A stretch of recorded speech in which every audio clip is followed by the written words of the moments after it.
வேலந்தூர் அர் ரஹீமியா அரபிக் கல்லூரி. உங்கள் ஆண் பிள்ளைகள் 7 ஆண்டுகளில் ஆலிம் பட்டத்துடன் பிகாம், பிபிஏ, பிஏ டிகிரிகளும் பெற்று சிறந்த ஆலிமாக வெளிவர இன்றே தொடர்பு கொள்ளுங்கள்.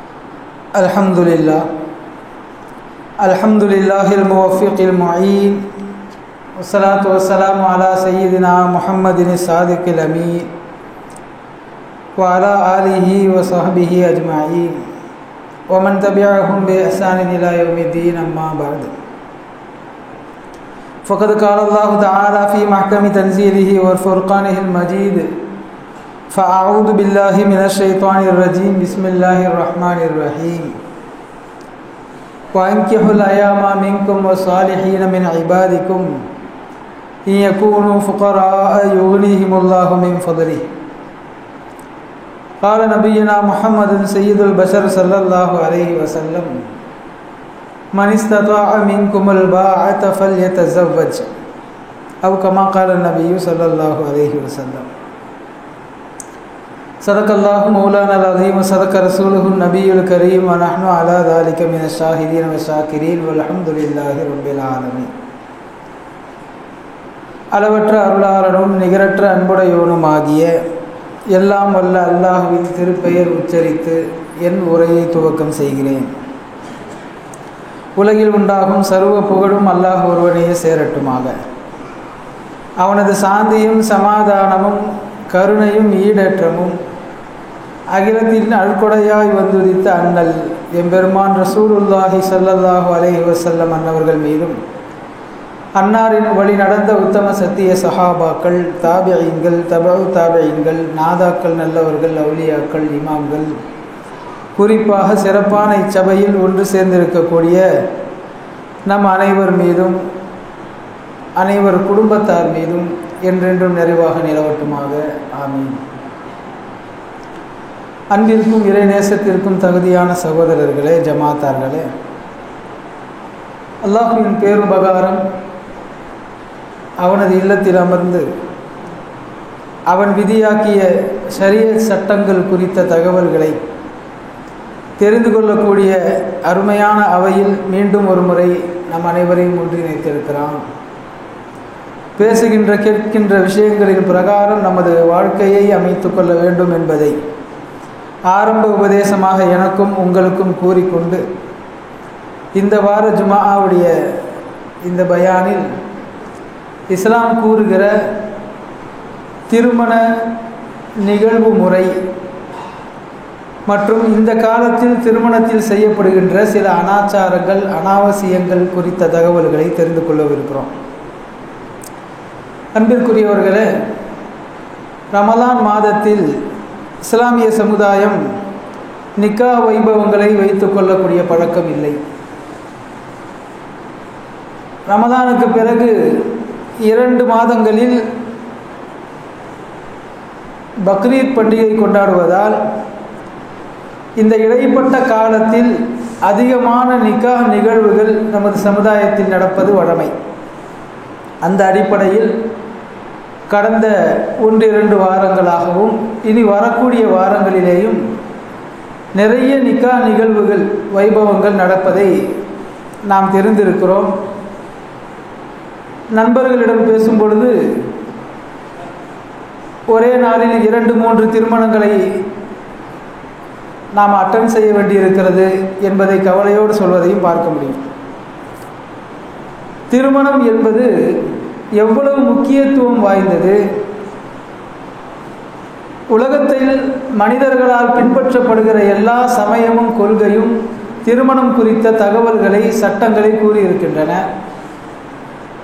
இஸ்லாம் திருமணம் குறித்து என்னென்னவெல்லாம் சொல்கிறது, திருமணம் என்பது எதற்காக, அந்த புதிதாக கணவன் மனைவியாக போகிற மணமக்களுடைய கடமைகள், உரிமைகள், சலுகைகள் என்ன, அங்கே கலந்து கொள்பவர்கள் செய்ய வேண்டிய காரியங்கள் என்ன என்பதெல்லாம் மார்க்கத்தில் மிக விரிவாக, மிக அழகாக கூறப்பட்டிருக்கிறது.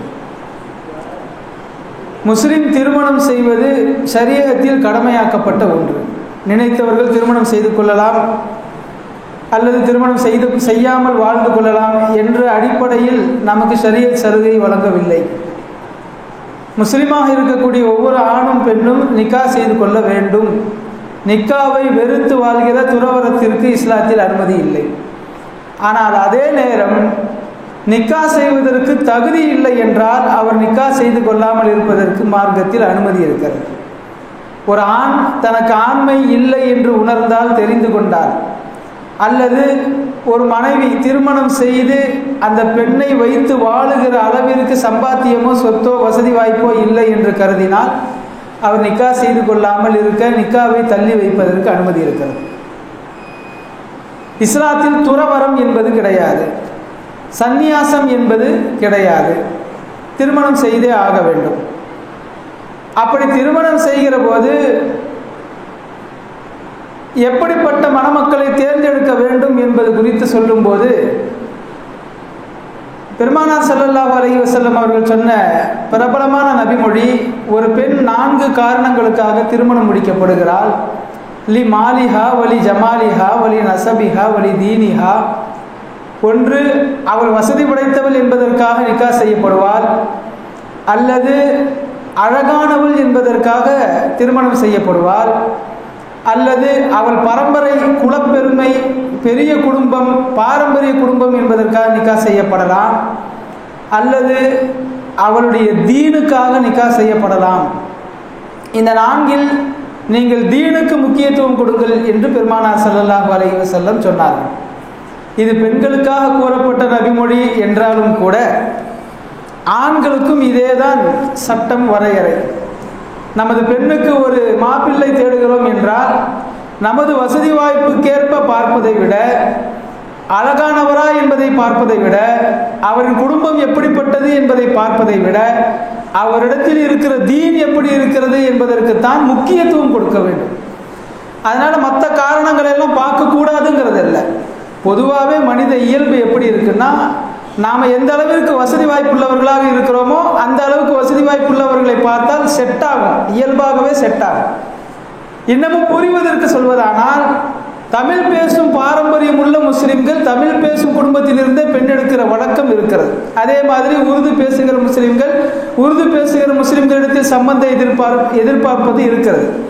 இது தவறல்ல, ஏன்னா அது ஒரு பாரம்பரியம். இது இப்படி செட் ஆகும் என்றால் அது செய்யலாம், தவறில்லை. ஆனால் பெருமானார் ஸல்லல்லாஹு அலைஹி வஸல்லம் அவர்கள் அதிக முக்கியத்துவம் எந்த காரணத்திற்கு கொடுக்க வேண்டும் என்றால், அவள் எப்படிப்பட்ட தீன் உள்ளவள் என்பதை கவனித்து நீங்கள் பெண்ணை தேடுங்கள். மாப்பிள்ளையாக இருந்தால் எந்த அளவிற்கு அவர் மார்க்க பற்றுள்ளவராக இருக்கிறார் என்பதை கவனித்து நீங்கள் தேர்ந்தெடுங்கள் என்று சொல்கிறார்கள். அடுத்து, நிக்காஹ் நடக்கக்கூடிய சபை. ரசூலுல்லாஹி ஸல்லல்லாஹு அலைஹி வஸல்லம் அவர்கள் சொன்னார்கள், ஆடம்பரமாக அனாவசிய செலவுகள் மிகுந்த வகையில் திருமணத்தை அமைத்துக் கொள்ளாதீர்கள். திருமணம் என்பது இரு மனங்கள் இணைகிற ஒரு அற்புதமான நிகழ்வு. அதில் அனாவசிய செலவுகளை, ஆடம்பர செலவுகளை நீங்கள் செய்ய வேண்டாம் என்று சொல்கிறார்கள். அதனால ரொம்ப குறைவான செலவு கொண்ட திருமணம் சிறந்ததா என்று நாம் பார்க்கிற போது, இன்னொரு நபிமொழி பெருமானார் ஸல்லல்லாஹு அலைஹி வஸல்லம் அவர்கள் சொன்னதாக இப்படி வருகிறது, லா தன்கிஹு நிக்காஹ சிர், ரகசிய திருமணமாக திருமணம் செய்யாதீர்கள் என்றும் ஒரு நபிமொழி வருகிறது.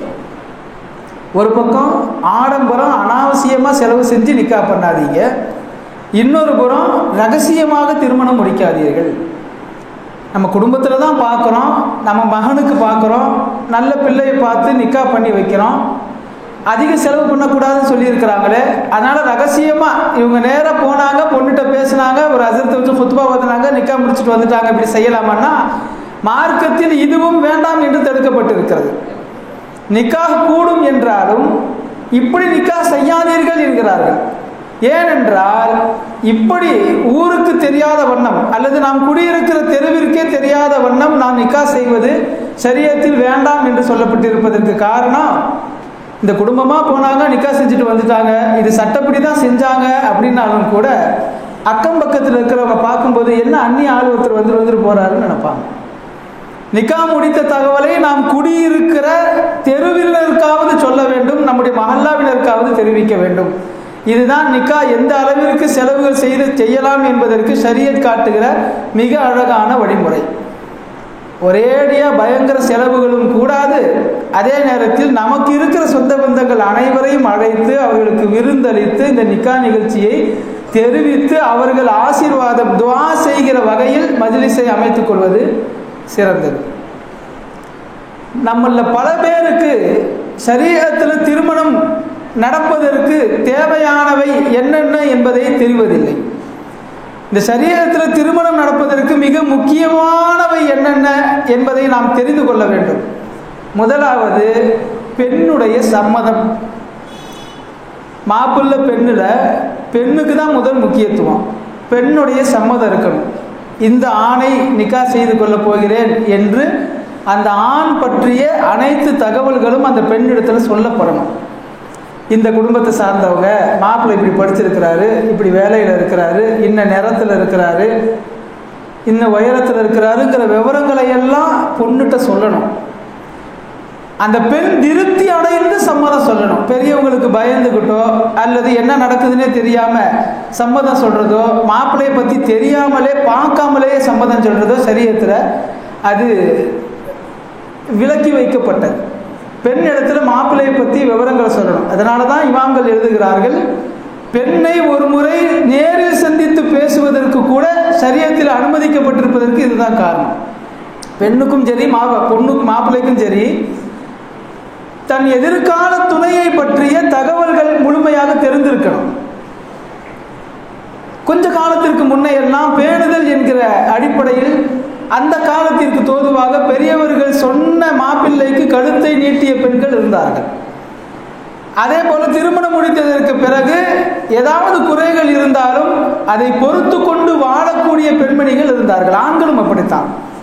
ஆனால் இந்த காலம் கொஞ்சம் வித்தியாசமாக திருமணத்திற்கு முன்பே தனக்கு வரப்போகிற மனைவி எப்படியெல்லாம் இருக்க வேண்டும் என்று ஆண் ஒருபுறம் கற்பனை செய்து கொண்டிருக்கிறார், தன் கணவன் எப்படி இருக்க வேண்டும் என்று பெண் ஒருபுறம் கற்பனை செய்து கொண்டிருக்கிறார். பெண்ணுக்கு உரிமை தருகிறேன் என்கிற பெயரில் சமீப காலமாக சொல்லப்படுகிற முற்போக்கு கருத்துக்கள் என்ற பெயரில் பின்னவீனத்துவ கருத்துகள், மக்களை முட்டாளாக்குகிற, மக்களுக்கு மத்தியில் இருக்கிற ஒழுக்கத்தை சீர்கெடுக்கிற பல கருத்துகள் முன்வைக்கப்பட்டதின் விளைவாக இன்றைக்கு பெண்கள் தாறுமாறாக யோசிக்க ஆரம்பித்திருக்கிறார்கள். அதனால் ஷரீஅத் மிக நடுநிலையான போக்கை கையாளுகிறது. நீங்கள் திருமணம் முடிவாகுவதற்கு முன்பே மாப்பிள்ளையை பற்றி தெரிந்து கொள்ள வேண்டும், பிறகு சம்மதம் சொல்ல வேண்டும். அதே போலத்தான் மாப்பிள்ளையும் பெண்ணை அவர் என்ன படித்திருக்கிறார், அவர் எப்படி இருக்கிறார் என்பதையெல்லாம் அவர் தெரிந்து கொண்டு சம்மதம் சொல்லணும். கல்யாணத்துக்கு ரொம்ப முக்கியமான முதல் நிபந்தனை இதுதான். பெண்ணுடைய சம்மதம் இருக்கணும், மாப்பிள்ளையுடைய சம்மதம் இருக்கணும். இந்த பெண்ணுடைய சம்மதத்தை பற்றி பேசும்போது இமாம்கள் இப்படி ஒரு மசாலா எழுதுறாங்க. அந்த பெண்ணுக்கு முதல் திருமணம் என்றால், அதே நேரத்தில் அந்த பெண் ரொம்ப நாணம் உள்ளவள், கூச்சம் உள்ளவள் என்றால் அந்த பெண் வாய் திறந்து சம்மதத்தை சொல்ல வேண்டும் என்று அவசியம் இல்லை. சிரித்தாலோ அல்லது தலையாட்டினாலோ கூட அது சம்மதமாக கருதப்படும். இது பெண் ரொம்ப வெட்கப்படுறவளாக இருப்பாங்கிறதுனால எழுதி வைக்கப்பட்ட மசாலா. ரெண்டாவது கல்யாணமாக இருந்தால் வாய் திறந்து சொல்லணுமா, நான் இவரை கட்டிக்கிறேன் அப்படின்னு அவங்க சொல்லணும். பெண் சம்மதம் இல்லை என்று சொன்னால் நிக்கா செய்து வைக்க முடியவே முடியாது. இது நமது முதல்ல தெளிவாக தெரிஞ்சுக்க வேண்டிய ஒரு ஷரத்து, ஒரு நிபந்தனை. சரி, முதல்ல பெண்ணுடைய சம்மதம், இரண்டாவது மாப்பிள்ளையுடைய சம்மதம், மூன்றாவது பெண்ணை பெற்றெடுத்த தந்தை அவர் இருந்தால் அவருக்கு பெயர் வலி என்று சொல்லுவோம், பொறுப்புதாரி. ஒருவேளை அவர் இல்லை என்றால் பெண் சார்பாக ஒரு சாட்சியாளர், பெண்ணுக்கு தந்தைக்கு அடுத்த ஸ்தானத்தில் உள்ளவர்கள், தந்தையுடைய தந்தை இருந்தால் அவர், அல்லது தந்தையுடைய சகோதரர்கள் சிச்சா பெருத்தாளா இருப்பாங்கல்ல அவங்க, அல்லது தந்தைக்கு தாய்க்கு கூட பிறந்த சகோதரர்கள், மாமா தாய் மாமன் சொல்றோம் இல்லையா, இந்த உறவுகள் யாராவது இருந்தால் அவர்கள் முன்னின்று வக்கீலாக நின்று இந்த பெண்ணை அந்த ஆணுக்கு திருமணம் செய்து கொடுக்க வேண்டும். மூணாச்சா. நான்காவது, குத்துபா ஓதுவதற்கு ஒரு இமாம் இருக்கணும். அந்த பெண்ணின் சார்பாக அமர்ந்திருக்கக்கூடிய வலி அல்லது வக்கீலிடத்தில் ஈஜாப் கபூல் என்கிற இந்த விஷயத்தை எல்லாம் சொல்லி என்னென்ன சாட்சிகள் முன்னிலையில் இவ்வளவு மகர் தந்து இந்த ஜமாத்தார் முன்னிலையில் நிக்கா செய்து கொடுக்குறேன் அப்படிங்கிறத அவர் மாப்பிள்ளைகிட்ட சொல்லி நிக்கா செய்து வைக்கக்கூடிய அந்த நிகழ்வுக்கு ஈஜாப் கபூல் அப்படின்னு சொல்லப்படும். இது 4வது முக்கியம். 5வது மகர். மகர் என்பது மார்க்கத்தில் கட்டாயமாக்கப்பட்ட ஒன்று. மகர் என்பது ஆண் கணவன் எதிர்கால மனைவிக்கு கொடுக்கக்கூடியது. அந்த மகருடைய அளவு என்னன்னா, அந்த பெண் எதை கேட்கிறாளோ அதை மகராக கொடுக்கணும். இதுதான் ஷரியத்துடைய சட்டம். இப்போ நாம் எப்படி எழுதுகிறோம், பெண் வீட்டு சார்பாக நீங்கள் என்னென்ன போடுறீங்க, என்னென்ன கொடுப்பீங்க அப்படிங்கிறது எல்லாம் பேசி முடிச்சுட்டு அது ஒரு 5-6 லட்சம் ரூபாய்க்கு வந்துடும். கணவன் மனைவிக்கு என்ன மகர் போடுறாருன்னா ஜமாத் மகர். அல்லாஹ்வுடைய கிருபையில் அது நிறைய மாற்றம் வந்துருச்சு. ஒரு 10-15 வருடங்களுக்கு முன்னே எல்லாம் கூட நம்ம பள்ளியிலேயே 8 வருஷத்துக்கு முன்னே நான் வந்து சேர்ந்த புதுசுல எல்லாம் பாதிக்கு பாதி நிக்காகல்ல மகர் வராது. மகர் என்னன்னா, அப்போதான் மாப்பிள்ளையும் முடிப்பார், மாப்பிள்ளையோட அத்தாட்ட கேட்டால் அவரும் முடிப்பார். கடைசியில் சரி ஜமாத் மகர்னு ஒன்று இருக்குல்ல அதை போட்டுருங்க அப்படிம்பாங்க. பல வருடங்களுக்கு முன்னாடியே நம்முடைய ஜமாத் நிர்வாகத்தில் ரொம்ப யோசித்து 5000 ரூபாய் அப்பயே போட்டிருக்கிறாங்க மகர். எப்போ ஒரு கிராம் 1500 ரூபாய்க்கு இருந்தப்பயே 5000 ரூபாய் போட்டிருக்கிறாங்க. அது சிறந்த நடைமுறை. ஆனால் இப்போ அல்லாஹ்வுடைய கிருபையில் அதில் மாற்றம் இருக்கிறது. ஒவ்வொரு நிக்காஹ்விலும் என்ன மகர் போடுகிறீர்கள் என்பதை கேட்டு அந்த நகையை பார்த்து விட்டு தான் நம்ம இப்போ நிக்காவை செஞ்சு வச்சுக்கிட்டு இருக்கிறோம். அந்த மகர் என்பது ரொம்ப பரக்கத்தான ஒரு தொகை. அந்த பெண்ணுக்கு நாம் கொடுக்கக்கூடிய முதல் அன்பளிப்பு. இன்னைக்கு மனநல மருத்துவர்கள் சொல்கிறாங்க, உங்களுடைய மனைவி உங்கள் மேலே பிரியமாக இருக்கணும் அல்லது உங்களுடைய கணவன் உங்கள் மேலே பிரியமாக இருக்கணும் அப்படின்னா நீங்கள் அடிக்கடி அவங்களுக்கு கிஃப்ட் கொடுங்க, சர்ப்ரைஸாக கிஃப்ட் கொடுங்க, சொல்லாமல் திடீர்னு வாங்கிட்டு வந்து கொடுங்க. இது வந்து கணவன் மனைவிக்கு மத்தியில் இருக்கக்கூடிய அன்பை பல மடங்காக பெருக்கக்கூடிய ஆற்றல் இதுக்கு இருக்குது அப்படின்னு இன்னைக்கு மனநல மருத்துவர்கள் சொல்கிறாங்க. பொதுவாக இந்த பெண்களிடத்தில் அந்த இயல்பு இருக்குது. என்ன, திடீர்னு ஒரு பொருள் கிடைக்கிற போது, ஒரு நற்செய்தி கிடைக்கிற போது ஒரு ஆணை விட பெண் அதிக மகிழ்ச்சி கொள்ளக்கூடியவளாக இருக்கிறார். எனவே நீங்கள் அவர்களுக்கு அதிகமாக அன்பளிப்பு கொடுத்து பழகுங்கள் அப்படின்னு இன்னைக்கு மருத்துவர்கள் சொல்றாங்க. பெருமானார் ஸல்லல்லாஹு அலைஹி வஸல்லம் ஏற்கனவே சொன்னது இது. நீங்கள் ஒருவருக்கொருவர் கணவன் மனைவின்னு இல்லை, நீங்கள் நேசிக்கிற நபர் யாரோ அவருக்கு நீங்கள் அன்பளிப்பு கொடுத்து பழகுங்கள். இன்னொரு வார்த்தையும் சொன்னாங்க, கொடுத்த அன்பளிப்புகளை எந்த காலமும் திருப்பி கேட்டு விடாதீர்கள். அன்பளிப்பு அப்படிங்கிறது நம்ம பொதுவாகவே அன்பளிப்பாக கொடுத்துட்டோம்னா அதை நம்ம திரும்ப கேட்குற பழக்கம் இல்லை. சண்டை வந்து பிரிஞ்சாலுமே அதை அப்படியே விட்டுருவோம். அதை பெருமானார் ஸல்லல்லாஹு அலைஹி வஸல்லம் அவர்கள் சொன்னது போல இன்றைக்கு மருத்துவர்கள் சொல்கிறார்கள், இஸ்லாம் அதை கடமையாகவே வைத்திருக்கிறது. ஒரு ஆண் பெண்ணுக்கு அன்பளிப்புகள் வழங்க வேண்டும். முதல் அன்பளிப்பை இஸ்லாம் கடமையாக்கி வைத்திருக்கிறது. மகர் கொடுத்தே ஆக வேண்டும்.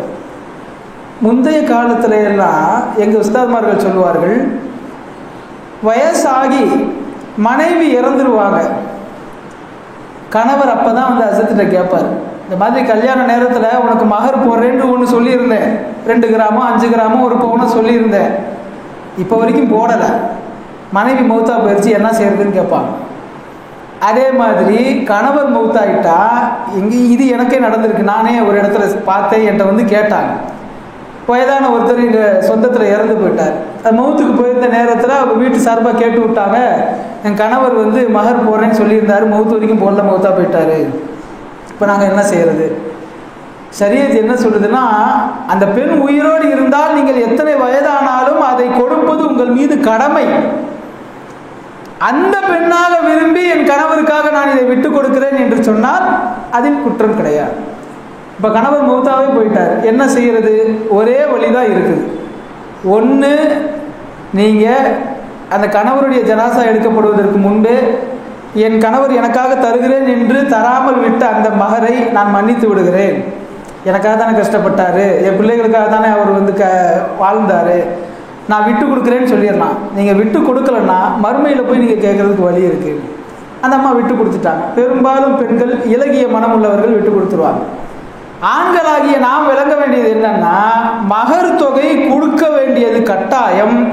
அதை திருமணத்தன்றே பெண்ணை தனிமையில் சந்திப்பதற்கு முன்பே கொடுத்து விடுவது ஆக சிறந்தது. ஒருவேளை யாராவது கொடுக்காமல் இருந்தீர்களானால் அதை கட்டாயம் நீங்கள் கொடுத்து விடுங்கள். அது அவர்களுக்கு உரியது, அது அவர்களுக்கு நாம் கொடுக்க வேண்டிய அன்பளிப்பு. மகர் 5வது விஷயம். இந்த 5 விஷயமும் இருந்துருச்சுன்னா நிக்கா என்பது நடந்துவிடும். ஒன்று பெண்ணின் சம்மதம், மாப்பிள்ளையின் சம்மதம், அதுக்கப்புறம் பெண்ணின் சார்பாக இருக்க வேண்டிய வக்கீல், அவர் தான் முக்கியமானவர். அவர் அல்லாமல் 2 சாட்சி சேர்ப்போம், அவங்க இல்லைன்னாலுமே நிக்கா கூடி போயிடும். அடுத்து ஈஜாப் கபூல் கேட்கிற அந்த தருணம், கடைசியாக ஆண் பெண்ணுக்கு தர வேண்டிய மகர். இந்த 5ம் இருந்து குத்துபா ஓதிட்டோம்னா நிக்கா முடிந்தது.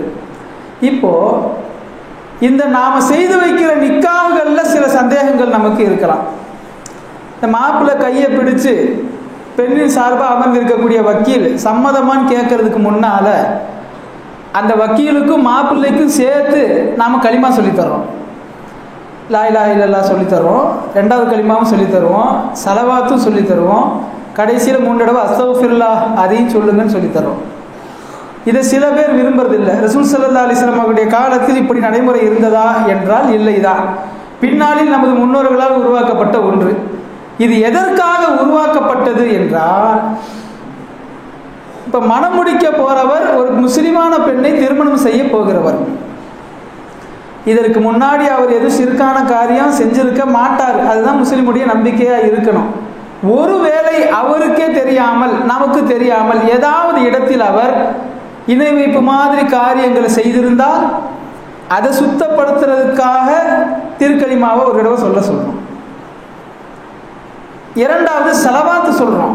நபி ஸல்லல்லாஹு அலைஹி வஸல்லம் அவர்கள் மீது சலவாத்து சொல்லி அவர் சொல்ல வேண்டும் என்பதற்காக சொல்றோம். இப்போ முஹம்மது ஸல்லல்லாஹு அலைஹி வஸல்லம் அவங்களை பற்றி தெரியாதவங்க யாரும் இல்லை. நம்ம தலைவர் யாருன்னு கேட்டால் எல்லாருமே நம்ம சொல்லுவோம் முஹம்மது ஸல்லல்லாஹு அலைஹி வஸல்லம் தான். முஹம்மது ஸல்லல்லாஹு அலைஹி வஸல்லம் அவர்கள் தான் இறுதி தூதர், அவர்கள் தான் நமது வாழ்க்கையின் வழிகாட்டி. இதில் யாருக்குமே சந்தேகம் இல்லை. ஆனால் கடைசியாக நீங்கள் எப்போ சலவாத் சொன்னீங்க? ரசூல் ஸல்லல்லாஹு அலைஹி வஸல்லம் மேலே எப்போ சலவாத் சொன்னீங்க?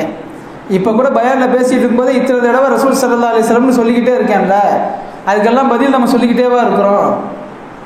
நாயகம் ஸல்லல்லாஹு அலைஹி வஸல்லம் சொன்ன நபிமொழிகளில் கொஞ்சம் மிகைப்படுத்தப்பட்ட மாதிரி. ரசூல்லா பொதுவாக கோவப்பட மாட்டாங்க, ஆனால் சில நேரங்களில் ரசூல்லா உபயோகப்படுத்துகிற வார்த்தை ரொம்ப கனமாக இருக்கும். சஹாபாக்கள்கிட்ட கேட்டாங்க, உலகத்தின் ஆக பெரும் கஞ்சன் யார் தெரியுமா? சஹாபாக்கள் ரசூல் ஸல்லல்லாஹு அலைஹி வஸல்லம் ஏதோ சொல்ல வர்றாங்க, அவங்களே சொல்லட்டும் அப்படின்ட்டு, எங்களுக்கு தெரியல நீங்களே சொல்லுங்கன்னாங்க. அப்போ நபி ஸல்லல்லாஹு அலைஹி வஸல்லம் சொன்னாங்க, என் பெயரை கேட்டதற்கு பிறகும் எவன் நாவில் சலவாத் வரவில்லையோ அவனை விட கஞ்சன் உலகத்தில் யாரும் இல்லை அப்படின்னாங்க. அப்படிப்பட்ட புனிதமானது சலாத். இந்த மிம்பரில் ஏறுகிற போது 3 படிகளில் ஆமீன் சொன்னார்கள், பிரபலமான ஹதீஸ். அதில் ஒரு படி, என் பெயரை கேட்டு யார் சலவாத்து சொல்லவில்லையோ அவர் நாசமாகட்டும், நான் சொன்னேன் ஜிப்ரீல் அலைஹிஸ்ஸலாம் ஆமீன். ஜிப்ரீல் அலைஹிஸ்ஸலாம் சொன்னாங்க, நான் ஆமீன் சொன்னேன் பெருமானார் ஸல்லல்லாஹு அலைஹி வஸல்லம் சொன்னாங்க. அப்போ சலவாத் அவ்வளோ மகத்தானது. அன்றாடம் தொலை வருபவர்கள் குறைஞ்சபட்சம் நம்ம அந்த சுபுக்கு பின்னாடி லா இலாஹ இல்லல்லாஹ் சொல்கிறோம், சலவாத்து சொல்கிறோம். தொழுகையே வராமல் இருக்கக்கூடிய முஸ்லீம்கள் கடைசியாக எப்பப்பா சலவாத்து சொன்னா அவங்களுக்கே யோசிச்சு தான் பார்க்கணும், சலவாத்தா. அப்போது திருமண வாழ்க்கையில் நுழைவதற்கு முன்னால் திருக்கலிமாவை சொல்லி உள்ளத்தை பரிசுத்தப்படுத்துதல், அடுத்து சலவாத்தை சொல்லி நபியின் மீது பாசத்தை உண்டாக்குதல், இதுக்காக சொல்லித்தரோம். 3வது அவங்களுக்கு அஸ்தக்ஃபிருல்லாவும் சொல்லுவோம் இல்லையா? 3 தடவை அஸ்தக்ஃபிருல்லா சொல்லுங்க. கல்யாண மஜ்லிஸுங்கிறது பரக்கத்தான மஜ்லிஸ். அங்கேயும் அவங்கள பாவ மன்னிப்பு கேட்க வைக்கிறதுக்காக அஸ்தக்ஃபிருல்லா சொல்கிறோம் அப்படின்னா, அவங்க பெரும்பாவங்கள் இல்லாட்டியும் சிறு பாவங்கள் செய்திருக்கிறதுக்கு நிறைய வாய்ப்பு இருக்குது. கடைசியாக நீங்கள் அல்லாட்ட பாவ மன்னிப்பு எப்போ கேட்டீங்க? தொழுகையாளிகள் பதில் சொல்கிறதுக்கு வாய்ப்பு இருக்குது. ஏன்னா குறைஞ்சபட்சம் நம்ம துவாவையாவது செஞ்சிடறோம்ல அஸ்தக்ஃபிருல்லான்னு, இமாம் சொல்லும்போது ஆமீன் சொல்லிடுறோம்ல. அல்லது நம்ம துவாவே கேட்கலன்னாலும் ஒவ்வொரு தொழுகையை முடிக்கிற போதும் அத்தஹியாத்து தருத இப்ராஹிம் சொன்னதற்கு பிறகு நாம் ஓதுற துவாவே மாசூரா பாவ மன்னிப்பு சம்பந்தப்பட்டது தான். அதனால தொழுகிறவர்கள் பாவ மன்னிப்பு கேட்டுறாங்க. தொழுகைக்கு அதிகம் வராதவராக இருந்தால் பாவ மன்னிப்பு உருக்கமாக கடைசியாக நீ எப்போது கேட்டாய் என்று கேட்டால் பதில் சொல்ல முடியுமா? அப்போது ஒரு நிகழ்ச்சிக்கு போகிறதுக்கு முன்னால் சுத்தபத்தமாக நம்ம குளிக்கிறோம். ஏன்பா எதுக்கு குளிக்கிற? உடம்புல அழுக்கே இல்லையே, வேர்வையே இல்லையே, நேற்று தானே குளித்தேன், நைட்டு தானே குளித்தேன், காலையில் தானே குளித்தேன், இப்போயும் திரும்ப குளிக்கிற அப்படின்னா நமக்கு ஒரு சென்டிமெண்ட் இருக்குது. ஒரு நல்ல நிகழ்ச்சிக்கு போகிறோம்னா போகிறதுக்கு முன்னே குளிக்கணும் இல்லையா? இப்போ அல்லாஹ் எப்படி கடமையாக்கி இருக்கிறான் பாருங்கள். நீங்கள் எவ்வளவு பரிசுத்தமானவராக இருந்தாலும் தொழுகைக்கு முன்னாடி நீங்கள் மூஞ்சி கைகள்லாம் கழுவிட்டு வாங்கன்னு ஒதுவை கடமையாக்கி வச்சுருக்கிறான். இப்போ நம்ம யோசித்து பார்த்தா நான் குளிச்சுட்டே வந்திருக்கிறேன். ஒதுவு பெருசா குசுல் குளிப்பு பெருசா? எதுக்கு ரொம்ப சுத்தமானது? குளிப்பு தானே பெருசு. அதுதானே ரொம்ப சுத்தப்படுத்திட்டு வர உடம்ப. ஆனால் அல்லாஹ் சொல்கிறான், நீங்கள் குளித்து விட்டு வந்திருந்தாலும் தொழுகைக்கு முன்னாடி ஒரு தடவை ஒழு செஞ்சுட்டு வந்துருங்க. ஏன்னா என்னை சந்திக்க வரும்போது நீங்கள் உங்கள் மனசளவில் பரிசுத்தமானவர்கள் நினச்சாலும் கூட நான் சொல்கிற மாதிரி பரிசுத்தமாகிட்டு வாங்க, இதுதான் பரிசுத்தம். அதே மாதிரி தான் வாழ்க்கை பூரா நம்ம கலிமாக்கள் சொல்லி கொண்டிருந்தாலும், செலவாத்துகள் சொன்னாலும், பாவ மன்னிப்புகள் கேட்டுக்கிட்டு இருந்தாலும், இல்லற வாழ்க்கையில் நுழையிறதுக்கு முன்னால பரிசுத்த மனதோடு ஒரு தடவை அதையெல்லாம் சொல்லிவிட்டோம்னா நம்முடைய உள்ளத்தில் இருக்கக்கூடிய அழுக்குகள்லாம் நீங்கும். அப்படிங்கிறதுக்காகத்தான் நம்முடைய முன்னோர்கள் என்ன பண்ணுறாங்க, நீங்கள் கவனிச்சிங்கன்னா மாப்பிள்ளை மட்டும் சொல்ல மாட்டார், பொண்ணு சார்பாக பொண்ணுக்கு வழியாக வக்கீலாக உட்கார்றவரும் அதை சொல்கிறார். அது மட்டும் இல்லை, நிக்கா பண்ணி வைக்கிற அசத்தும் சேர்த்து சொல்கிறார். ஏன்னா இந்த நிக்காவுக்கு சம்பந்தப்பட்ட 3 நபர்களும் அல்லாஹ்வின் பொருத்தம் பெற்றவர்களாக அந்த நிக்காவை நடத்தி வைக்க வேண்டும் என்பதற்காக நாம் உள்ளத்தை தூய்மைப்படுத்தக்கூடிய கலிமா, சலவாத்து, இந்த பாவ மன்னிப்பு வார்த்தைகள்லாம் சொல்லி முடிச்சுட்டு நிக்காக்குள்ளே நுழையிறோம். அதுக்காக வேண்டியதான் இதெல்லாம் சொல்லப்படுது. சில பேருக்கு இது பிடிக்க மாட்டேங்குது, ஏன்னு தெரியல. அதே மாதிரி நிக்கா நிகழ்ச்சிகளில் பயான் நடக்குது இல்லையா, இந்த பெண்ணிட்ட போய் கையெழுத்து வாங்கிட்டு வர்ற அந்த 10 நிமிஷம் அந்த இடைவெளி இருக்குல்ல, அப்போ நம்ம அமைதியாக விட்டா பள்ளிக்குள்ளே அமர்ந்து பேச ஆரம்பிச்சிடும். பேசுகிற பேச்சுக்கள் மார்க்க சம்பந்தப்பட்டு அல்லது நலவானவையாக, ரொம்ப நாளுக்கு அப்புறம் சந்திச்சுக்கிட்டோம், நீ நல்லா இருக்கியா, குடும்பத்துலலாம் எப்படி இருக்கிறாங்க, பொழப்பு தரப்பெல்லாம் பரவாயில்லையா, கடன்லாம் அடைச்சிட்டியா, இப்படி ஏதாவது பேசுனா பரவாயில்ல. நாம் என்னென்ன பேசுவோம் நமக்கே தெரியும். நான் அது தனியாக வேறு எடுத்து சொல்ல வேண்டிய அவசியம் இல்லை. பள்ளிவாசலில் அமர்ந்து பேச ஆரம்பித்து விடுகிறார்களே, தேவையில்லாமல் கவனம் போகுதே அப்படிங்கிறதுக்காக இமாம்கள் என்ன செய்கிறாங்க, அந்த நேரத்தில் பிரயோஜனமாக கழியட்டுமேனு ஒரு 10 நிமிஷம் பெண்ணிட்ட கையெழுத்து வாங்கிட்டு வர்ற வரைக்கும் ஒரு 10 நிமிஷம் பேசலாம் அப்படின்னு சொல்லி நல்ல விஷயங்களை பேசுகிறாங்க. ஆனால் அது சில பேருக்கு பிடிக்கிறது இல்லை. அதுவும் நல்லதுக்காகத்தான். இறுதியில் நிக்கா முடிகிற போது துவா ஓதுறோம். மாப்பிள்ளை பெண் அந்த மணமக்களுடைய வாழ்க்கை சிறப்பதற்காக நாம் துவா செய்கிறோம். இது அல்லாஹ் தஆலா ரொம்ப விரும்புகிறான். பொதுவாக அல்லாஹ் எப்பெல்லாம் துவாவை கபூல் செய்வான்னு ஒரு பொதுவான நபிமொழி வருகிற போது, ஒரு அடியான் நல்ல காரியத்தை செய்த போது அல்லது செய்து கொண்டிருக்கிற போது மன மகிழ்ச்சியோடு அல்லாஹ்விடத்தில் கேட்டால் அல்லாஹ் அந்த துவாவை உடனே கபூல் செய்கிறான். வேற ஒரு நபிமொழியில தொழுது முடித்த அமர்ந்தவுடன் ஒரு அடியான் கேட்கிற துவாவை அல்லாஹ் கபூல் செய்கிறான். 2 காரணம். ஒன்று, இப்பதான் என்னை தொழுது முடிச்சிருக்கிறான் அல்லாஹ்வுடைய பார்வையிலிருந்து.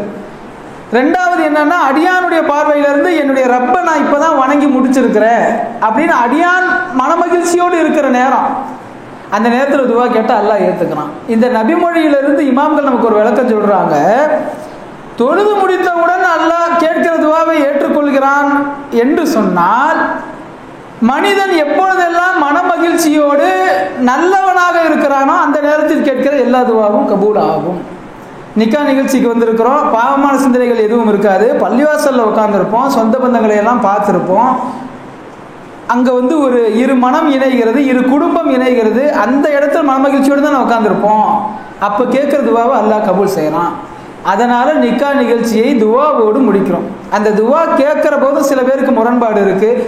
அதில் நபிமார்களுடைய பெயர்களை எல்லாம் சொல்லி நாம் துவா கேட்குறோம். ஆதம் அலைஹிஸ்ஸலாமையும் அவங்களுடைய மனைவி ஹவ்வா அலைஹிஸ்ஸலாமையும் இந்த உலகத்தில் நீ வாழ வைத்தது போல வாழ வைப்பாயாக. அய்யூப் அலைஹிஸ்ஸலாம், ரஹீம் அலைஹிஸ்ஸலாம், இப்ராஹிம் அலைஹிஸ்ஸலாம், சாரா ஹாஜர் அலைஹிஸ்ஸலாம், மூசா அலைஹிஸ்ஸலாம், சஃபூர் அலைஹிஸ்ஸலாம், பெருமானார் ஸல்லல்லாஹு அலைஹி வஸல்லம் அவங்களுடைய மனைவிமார்கள், அலி ரலியல்லாஹு அன்ஹு அவருடைய மனைவி ஃபாத்திமா, இந்த பெயர்களை எல்லாம் குறிப்பிட்டு இவங்கள மாதிரி உள்ளத்தை இவர்களுக்கும் பிணைப்பை ஏற்படுத்தி இவங்களும் நல்ல காரியங்களை சேர்ந்து வாழணும், கெட்ட காலங்கள் வருகிற போது விட்டு கொடுத்து வாழணும் அப்படின்னு நம்ம துவா செய்கிறோம். இதுலேயும் சில பேருக்கு முரண்பாடு இருக்குது. அப்படியெல்லாம் கேட்கறதுக்கு எந்த முன்மாதிரியும் இல்லை. ரசூலுல்லாஹ் கேட்டாங்களா? இமாம்கள் கேட்டு இருக்கிறார்கள். கேட்டவர்கள் சொல்ல காரணங்கள் என்னன்னா, இவங்க என்ன சொல்றாங்க, ஆதம் அலைஹிஸ்ஸலாமும் ஹவ்வா அலைஹிஸ்ஸலாம் மாதிரி வாழணும்னு நீங்க துவா கேட்குறீங்க, இது தப்பு.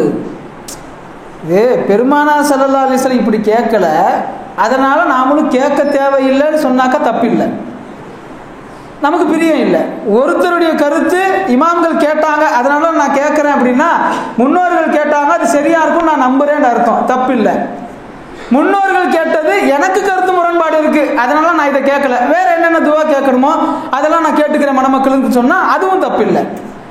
எங்க பிரச்சனைனா, நபிமார்களுடைய பெயரை சொல்லி அவருடைய மனைவிமார்களுடைய பெயரை சொல்லி துவா கேட்கறது கூடாது. என்ன காரணம் அப்படின்னா, ஆதம் அலைஹிஸ்ஸலாம் சொர்க்கத்திலிருந்து வர்றதுக்கு காரணமா அமைஞ்சவங்களே யாரு? அவங்களுடைய மனைவி பேச்சை கேட்டு தான் இப்போ பழத்தை சாப்பிட்டாங்க. அல்லாஹ் சொர்க்கத்திலிருந்து பூமிக்கு அனுப்பிச்சிட்டான். அதனால் அவங்க பேரை சொல்லி துவா கேட்கக்கூடாது. அப்படி துவா கேட்டிங்கன்னா அவங்க மனைவி பேச்சை கேட்டு நீங்களும் கெட்டு போயிடுவீங்க. இப்ராஹிம் அலைஹிஸ்ஸலாம், சாரா ஹாஜர் அலைஹிஸ்ஸலாம் அவங்க பேரை சொல்லி துவா கேட்கக்கூடாது. இப்ராஹிம் அலைஹிஸ்ஸலாம் முதல் மனைவியை தலாக் விட்டுட்டு தானே ரெண்டாவது மனைவியை கல்யாணம் பண்ணாங்க. எப்போ ஒரு பெண்மணியை தலாக்கு விட்டுட்டாங்களோ அந்த இப்ராஹிம் நபியுடைய பேரை சொல்லி நீங்கள் துவா செஞ்சீங்கன்னா இங்கேயுமே கணவன் மனைவிக்கு மத்தியில் பிரச்சனை வரும் தானே அர்த்தம் அப்படின்னு ரொம்ப லாஜிக்கலாக கேள்வி கேட்குறாங்க. நாமளும் யோசிச்சு பார்த்தா ஆமாம் இல்லை அப்படின்னு நினைக்கலாம். ஆனால் நான் ஒரு உதாரணம் சொன்னால் உங்களுக்கு புரியலாம். பையனை ஸ்கூலில் நீங்கள் சேர்க்கும்போது அப்துல் கலாம் மாதிரி வரணும் அப்படின்னு சொல்கிறீங்க. அப்படின்னா என்னங்க அர்த்தம்? அப்துல் கலாம் மாதிரி நீ வரணும் அப்படின்னா என்ன அர்த்தம்? ஒரு பெரிய விஞ்ஞானியாக, ஒரு அசாதாரண அறிவாளியாக, இந்திய தேசத்தின் மீது கவலை கொண்டவனாக, புது புது கண்டுபிடிப்புகளை கண்டுபிடிச்சு நம்ம நாட்டை இதுதானே அர்த்தம். நல்லா படிக்கணும்னா அதுதானே அர்த்தம். அப்துல் கலாம் திருமணம் பண்ணாமே மூத்தா போனார், அந்த மாதிரி நீயும் வரணும்னு அர்த்தமா? ஒரு வார்த்தையை நாம் சொல்கிற போது என்ன அர்த்தத்தை வாங்குகிறோம் என்பதுதான் நமக்கு முக்கியம். ஆதம் அலைஹிஸ்ஸலாம், ஹவ்வா அலைஹிஸ்ஸலாம் மாதிரி இந்த மணமக்கள் வாழணும் நம்ம சொல்றதுல என்ன அர்த்தம்னா சொர்க்கத்தில் பிரிஞ்சு வந்தாங்கன்றது இல்லை. வந்ததுக்கு அப்புறம் உலகம் முழுக்க அவர்கள் ஒருவரை ஒருவர் தேடி கண்டுபிடித்து அதற்கு பிறகு ஒரு இல்லற வாழ்க்கை வாழ்ந்தாங்கல்ல, பல தியாகங்களை சந்திச்சு அதுதான் நம்ம நாடுறோம். அந்த மாதிரி ஒரு பிணைப்பு, அந்த மாதிரி ஒரு அன்பு, அந்த மாதிரி கணவன் மனைவியை, மனைவி கணவனை தேடுதல், அதுதான் நம்ம அங்கே அர்த்தம் வாங்குறோமே ஒழிய அர்த்தம் வாங்குறதா நம்ம எதை வேணா அர்த்தம் வாங்குறாங்க. நூ அலைஹிஸ்ஸலாம் பேரு தான் சொல்றோம். நூ அலைஹிஸ்ஸலாம் 950 வருஷம் கஷ்டப்பட்டாங்க. அவங்களுடைய உம்மத்தினால அடிச்சு மயக்கம் போட வச்சு கற்களை எல்லாம் அவங்க மேல கூச்சிட்டு போயிடுவாங்க அப்படின்னு வருது. நூ அலைஹிஸ்ஸலாம் மாதிரி நீ வாழணும்னா இப்படி நாசமா போன்ற அர்த்தம். நம்ம அப்படியே அர்த்தம் வாங்குவோம். முஹம்மது ஸல்லல்லாஹு அலைஹி வஸல்லம் அவர்கள் மாதிரி நீங்க வாழுங்க நாம சொல்றோம். முஹம்மது ஸல்லல்லாஹு அலைஹி வஸல்லம் எப்படி விட்டு கொடுத்து வாழ்ந்தாங்களோ அதுதான் நாம அங்க அர்த்தம் நாடுறோம். அலி ரலியல்லாஹு அன்ஹு, ஃபாத்திமா ரலியல்லாஹு மாதிரி நீங்க வாழணும்னு சொன்னா ஃபாத்திமா ரலியல்லாஹு அன்ஹா வஃபாத் ஆகும்போது 26 வயசுன்னு இருக்கு. இந்த பொண்ணு சீக்கிரமா மௌத்தா போகணும்னு அர்த்தம் வைப்போமா நாமோ? எனவே நாம செய்கிற அந்த துவா, அந்த மணமக்களை வாழ்த்துவது அது எவ்வளவு முக்கியமானது என்றால் மணமக்களை வாழ்த்துவதற்காகத்தான் நாம் அங்க ஒன்று கூடுறோம். பெருமானார் ஸல்லல்லாஹு அலைஹி வஸல்லம் சொன்னாங்க, மணமக்களை நீங்கள் பார்க்கிற போது சொல்ல வேண்டிய துவா பாரக்கல்லாஹு லக்க பாரக்க அலைக்குமா வ ஜமா பைனக்குமா ஃபீ கைர். அல்லாஹ் உங்கள் மீது பரக்கத் செய்வானாக, அபிவிருத்தி செய்வானாக, உங்கள் இருவருடைய வாழ்க்கையிலும் அபிவிருத்தி செய்வானாக, நல்ல காரியங்கள் அனைத்திலும் நீங்கள் இணைந்து வாழ தௌஃபீக் செய்வானாக அப்படின்னு துவா செய்கிறாங்க. இது நிக்காவுடைய நிகழ்வு முறை. இதுதான் ஷரியத்தில் அனுமதிக்கப்பட்ட கூறி இருக்கக்கூடிய நிக்காவின் நிகழ்வு முறை. ஆனால் இன்னைக்கு திருமணத்தில் என்னென்னவெல்லாம் நடக்குது அப்படிங்கிறதையும் கடைசி ஒரு 10 நிமிஷத்தில் சொல்லலான்னு தான் நினச்சேன். நேரம் இல்லை. இன்ஷா அல்லாஹ் வாய்ப்பு இருந்தால் அடுத்த வாரம் சொல்லலாம். எல்லாம் வல்ல அல்லாஹ் நாம் செய்யக்கூடிய திருமணங்கள், நமது வீட்டில் நடக்கக்கூடிய திருமணங்கள், நாம் கலந்து கொள்ளக்கூடிய திருமணங்கள், அவை அனைத்திலும் ஷரியத் சட்டங்களை முறையாக பேணி நாம் அந்த சபைகளை பெருமானார் வாழ்த்திய பிரகாரம், பெருமானார் நடத்தி காட்டிய பிரகாரம் செய்யக்கூடிய பாக்கியத்தை தந்தருள் புரிவானாக. ஆமீன். வாஹிர் தஅவானா அல்ஹம்துலில்லாஹி ரப்பில் ஆலமீன்.